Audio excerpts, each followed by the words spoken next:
Esta é a história do dia da Rádio Observador. Que armadilha quer o PS evitar com o Ministério Público?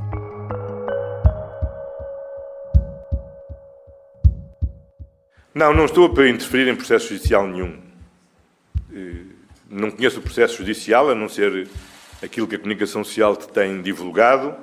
Há a justiça, o que é da justiça, há a política, o que é da política. Foi uma frase sempre repetida pelo Primeiro-Ministro à medida que os casos judiciais que envolviam os membros do governo se sucediam. E é uma ideia que António Costa continua a reafirmar, mesmo já depois de se ter demitido. O discurso do passado sábado é visto por muitos dentro do partido como uma espécie de manual do que o PS deve fazer nos próximos tempos. Não hostilizar o Ministério Público e evitar cair no que alguns classificam como uma armadilha. Mas, internamente, há também muitas críticas à Justiça. Afinal, qual deverá ser a estratégia do partido que tem agora de se preparar para umas eleições com as quais não contava? Vou conversar com Mariana Lima Cunha, jornalista da secção de Política do Observador. Eu sou o João Santos Duarte e esta é a história do dia de quarta-feira, 15 de novembro.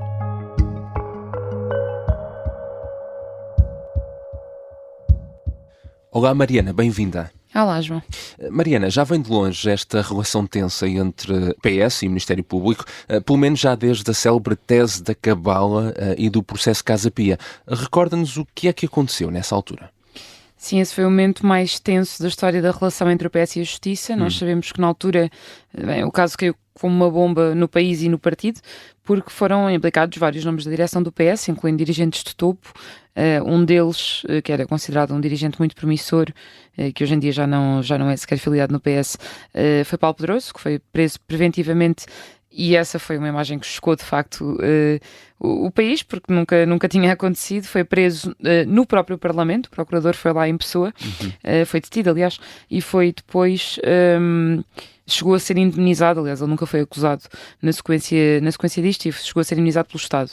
Penso que foi qualquer coisa como 500 euros por dia pelos dias que passou na cadeia. O que é certo é que, enfim, o caso evidentemente teve um impacto brutal no PS, e não só boa parte do partido se lançou a um ataque contra a Justiça. Aliás, houve dirigentes como António Costa apanhados em escutas em que falavam do processo e que lhes valeram acusações de interferência, ou tentativa pelo menos de interferência no processo, não é?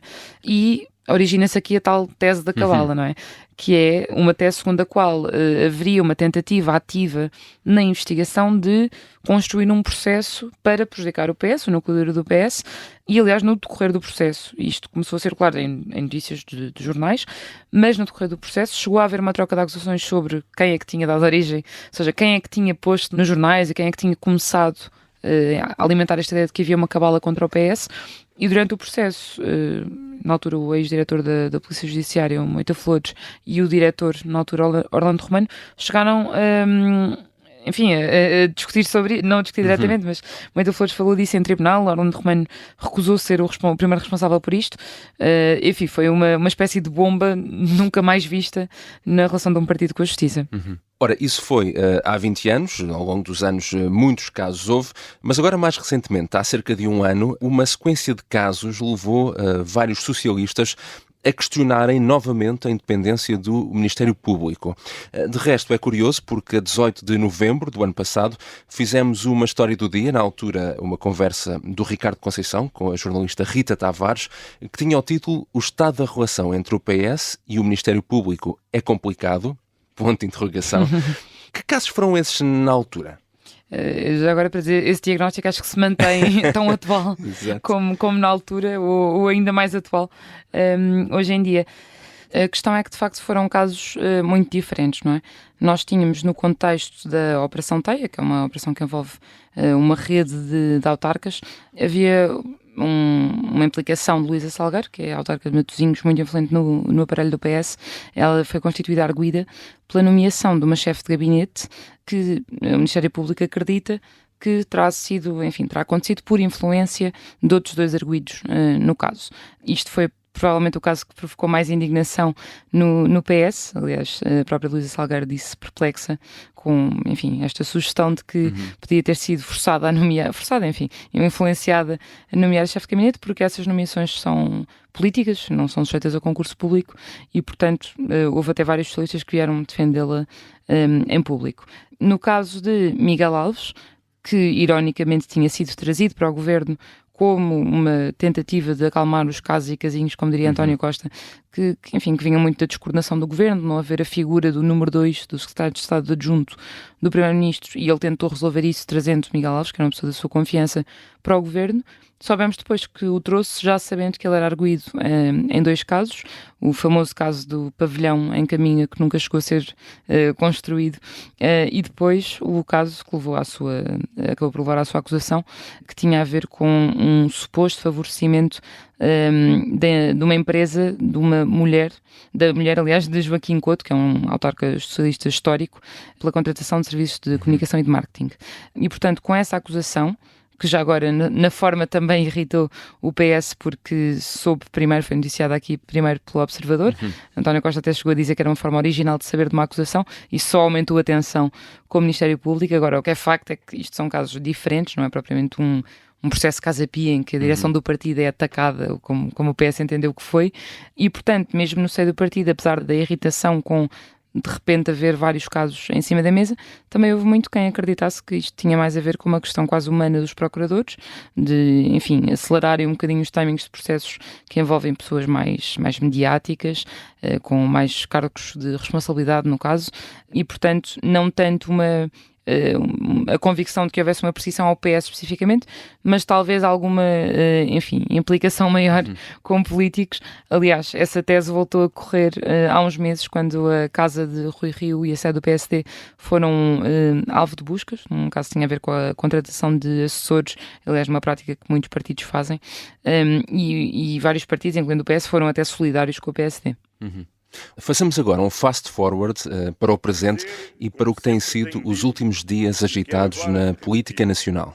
À justiça, o que é da justiça, e à política, o que é da política, também significa que aos futuros governos de Portugal tem de ser garantida a liberdade de ação política. No sábado à noite, António Costa fez uma intervenção para falar sobre o caso que resultou na queda do governo. E há quem acuse o Primeiro-Ministro, nomeadamente a oposição, de ter tentado condicionar a justiça. Como é que esta intervenção foi vista dentro do próprio PS? Foi consensual, não? Não foi consensual. Há no PS, como aliás na oposição, quem entenda que António Costa devia ter mantido uma posição mais recuada e mais discreta e, no fundo, não se pôr a jeito, não dar a possibilidade de que pareça que está a voltar aos tais tempos de má memória da interferência na justiça ou tentativa de interferência na justiça, porque essa ideia é muito fácil de ressuscitar e está, de facto, muito colada ao PS, não é? Mas também há muita gente que acredita, e por isso é que isto é uma questão algo divisível no partido, mas, enfim, se eu tivesse de apostar, até diria que há mais pessoas que acreditam que ele fez bem, pelo menos na tentativa que fez, e isso talvez tenha sido sobretudo criticado, enfim, tanto quanto sabemos na bolha mediática, como costumamos dizer, foi, mas a tentativa que fez de defender o que é a ação política. Ele tentou explicar quais é que são, enfim, os processos políticos para acelerar investimento, para tentar resolver, enfim, questões que são pesadas, para tentar aplicar projetos no país e, portanto, tentar atribuir tudo isso a uma espécie de esforços de influência política, etc., e não necessariamente de ilícitos. E, portanto, falar na questão política. Agora, evidentemente, num caso como este, é difícil separar as duas coisas e António Costa manter o seu mantra de à justiça, o que é da justiça. Já voltamos à conversa com Mariana Lima Cunha, jornalista da secção de política do Observador. Na segunda parte vamos falar daquela que poderá ser, daqui para a frente, a estratégia do PS face ao Ministério Público e a este caso. E se gosta da história do dia, então não se esqueça de nos seguir na aplicação que habitualmente usa para ouvir podcast. Dessa forma está sempre a par dos novos programas e novos temas que são abordados todos os dias.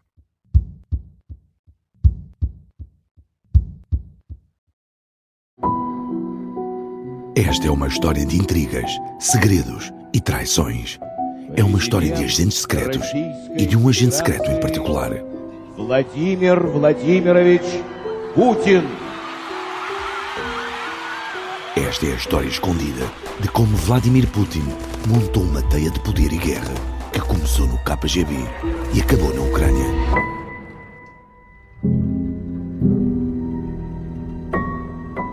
Um Espião no Kremlin é uma série para ouvir em 6 episódios que faz parte dos Podcast Plus do Observador. Já pode ouvir todos os episódios no site do Observador, nas plataformas de podcast ou no YouTube. Os Podcast Plus do Observador têm o apoio da Onda Automóveis. Estamos de regresso à conversa com a jornalista Mariana Lima Cunha.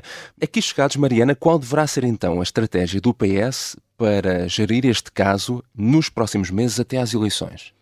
O que o PS quer fazer, e atenção que há obviamente aqui uma diferença entre o que os socialistas dizem nos corredores e no que têm vontade de dizer no momento em que estão muito irritados com todo o processo, e o que os dirigentes, pelo menos boa parte dos dirigentes, defende que se deve fazer. Agora, a linha, de facto, que a cúpula do PS quer seguir e nós ouvimos esta frase várias vezes esta semana enquanto falávamos com dirigentes do PS, que o Ministério Público não é o inimigo. O inimigo político do PS é a direita, não tem nada a ver com o Ministério Público. E, portanto, há uma tentativa ativa de evitar esse choque direto com o Ministério Público. Ouvimos muito nos corredores do PS dizer que a tese da cabala é um erro e é uma armadilha em que o PS não se pode voltar a deixar envolver, porque isso não só é um bocadinho é fácil que a oposição volte a colar ao PS acusações de interferência na justiça, como na verdade não sabemos como é que o processo vai desenrolar, não é? Exatamente. Nós não sabemos qual é o resultado que vai ter, e se daqui a uns tempos surge como se costuma dizer, uma smoking gun, uma prova irrefutável de que há aqui ilícitos pelos quais alguém tem de responder dentro do PS, e portanto tem de haver aqui muita cautela, e portanto tem também de haver muita precisão na execução desta estratégia do PS, porque não é que o PS queira ficar parado, quer seguir a tal linha que António Costa definiu, que é de justificar a ação política, ou seja, defender que há uma parte disto que não pode pertencer a decisões técnicas, tem de ser os políticos que acabam por tomar uma decisão, e que isso não é mais do que, enfim, o processo político normal a correr. Aliás, já agora isso é uma tese que cola perfeitamente com a tese de Magalhães Silva, advogado do Diogo Lacerda Machado, que falou esta semana numa criminalização do processo político-administrativo, se não estou em erro. É exatamente o que o PS quer fazer. Agora, há aqui várias complexidades nessa tentativa, nessa estratégia, que é, por um lado, o PS teve noção imediata, e António Costa percebeu-se isso na sua intervenção, de que tinha de deixar cair Vítor Scário, o antigo chefe de gabinete de António Costa, imediatamente. Era o caso mais gráfico, o caso dos envelopes de dinheiro guardados no gabinete, dificilmente é justificável com uma ação política, ou enfim, com outras justificações que estão a ser aplicadas para o resto do caso, e portanto o PS agarra-se a isto, e agarra-se também, ou seja, em separar um bocadinho os casos, e agarra-se também a uma tentativa de, enfim, nos bastidores vai-se agarrando muito aos erros do Ministério Público. Não é uma coisa que queira vir dizer cá para fora claramente, mas a grande esperança é de facto que se vão sucedendo, enfim, notícias como a gralha, o lapso, no outro dia na transcrição de uma escuta, as notícias quando apontam para, por exemplo, a questão das medidas de coação e dos arguidos terem saído em liberdade. Tudo isso são, no fundo, pistas que o PS quer agarrar para tentar desvalorizar o caso, mas não pode fazer de forma descarada nem frontal, senão entrará quase um bocadinho na tese da cabala outra vez. Sublinhar a necessidade imperiosa da observância das regras do Estado de Direito Democrático, como a presunção da inocência e a independência do Poder Judicial. Estas matérias são fundamentais e a justiça é central para o funcionamento de uma democracia de qualidade. Mas o PS não vai passar os próximos 4 meses a discutir um processo judicial. O próprio Pedro Nuno Santos, um dos candidatos que já oficializaram a candidatura à liderança do partido, veio dizer que a justiça não pode ser o tema principal da campanha eleitoral. Sim, eu acho que isso é provavelmente o pior que podia acontecer ao PS, a não ser que, entretanto, imaginando que o caso cai por terra, que se percebe que não há nenhum indício forte, aí, claro que muito provavelmente a questão funcionaria a favor, se calhar mais do que do PS de António Costa e do seu capital político, não é? Mas é impossível fazer essa previsão neste momento e, portanto, passar uma campanha a falar de um caso judicial, mais uma vez associado ao PS, um partido que tem o trauma de José Sócrates, não é exatamente o desejo do PS. E, portanto, Pedro Nuno Santos veio aqui fazer uma tentativa de afastamento do caso, indicar aos seus apoiantes que não é disso que pretende falar, que tem de se concentrar no programa político que tem para o país, e também sublinhar desde logo, desde o primeiro momento, a independência da justiça, a importância do combate à corrupção, portanto ter um bocadinho o seu momento à justiça é o que é da justiça. Certamente está consciente que é impossível evitar falar do assunto uma campanha inteira, sobretudo se continuarem a surgir notícias sobre o caso. E o outro candidato que também já anunciou que iria avançar, embora com muito menos mediatismo, José Luís Carneiro, já falou sobre este tema? Falou muito brevemente, aliás, na declaração muito curta que fez, a declaração de candidatura, José Luís Carneiro fez uma frase que, enfim, se quisermos interpretá-la, dizia que o PS tem de ser um partido que privilegia o interesse nacional acima de outros interesses. É curioso porque é uma frase que lhe faz muito lembrar António José Seguro, que ele apoiava contra António Costa antes de ser plenamente integrado no costismo e ser promovida a ministra de António Costa, mas era precisamente essa tese do PS que não alinha com os interesses e com as negociatas e etc. José Luís Carneiro depois, na primeira entrevista que deu à TVI, foi questionado, mas falou de forma algo vaga sobre o tema, falou numa defesa do Estado de Direito, falou também na necessidade de lutar pela transparência dos processos, mas não quis comentar o caso e não falou assim em termos mais claros sobre o assunto. Portanto, para fora a estratégia é essa, não hostilizar o Ministério Público, não cair na chamada armadilha, não é? Vá lá, mas dentro do partido, à porta fechada, não deixa de existir também quem critique duramente o Ministério Público. Sim, existe muito nos bastidores do PS quem critica, quem esteja irritado, quem nem é necessariamente que acredite que haja uma cabala, mas que está preocupado com as consequências, não só, enfim, a consequência mais imediata que foi a admissão do governo e a dissolução de um governo que tinha maioria absoluta, como para o futuro, as consequências para a política, para a forma como se faz política. Nós sabemos que há dirigentes no PS que defendem que é preciso uma defesa clara e expressiva do governo, das ações do governo. Sabemos, por exemplo, que na reunião da Comissão Política do PS, o líder parlamentar, Eurico Brilhante Dias, disse que a política não pode ser dirigida pelo Ministério Público, foi a Lusa que noticiou isto. Também tem havido algumas críticas para fora. Isabel Moreira tem falado mesmo numa ação judicial que é uma nódoa, ou seja, na maneira como o Ministério Público se tem comportado. Há muita gente que fala na tese de António Costa de que só caiu por causa de um parágrafo, do último parágrafo do comunicado da Procuradoria-Geral da República, embora nós saibamos que, na verdade, as condições políticas para continuar seriam muito mais complicadas, tendo em conta coisas como a detenção do seu próprio chefe de gabinete com envelopes de dinheiro no gabinete e, portanto, enfim, é simplista dizer que foi só por causa daquele parágrafo, mas é uma tese que circula muito no PS. E há muitas pessoas nos bastidores que falam sobretudo numa crise de regime e num problema político de futuro, de que vão ficar paralisados, de que não vão ter medo de decidir qualquer coisa que depois possa ser interpretada como resultado de alguma pressão ou de alguma aceleração de processo e de procedimentos. Há quem diga que estamos a bloquear uma auto-Europa em Sines, ou seja, há muito no PS quem, na verdade, concorda com os procedimentos que se conhecem até agora e que são questionados pelo Ministério Público. Agora, de facto, a cautela está no que se diz em público e na colagem aos tais tempos de má memória da cabala que ninguém no PS quer regressar. Obrigado, Mariana. Obrigada.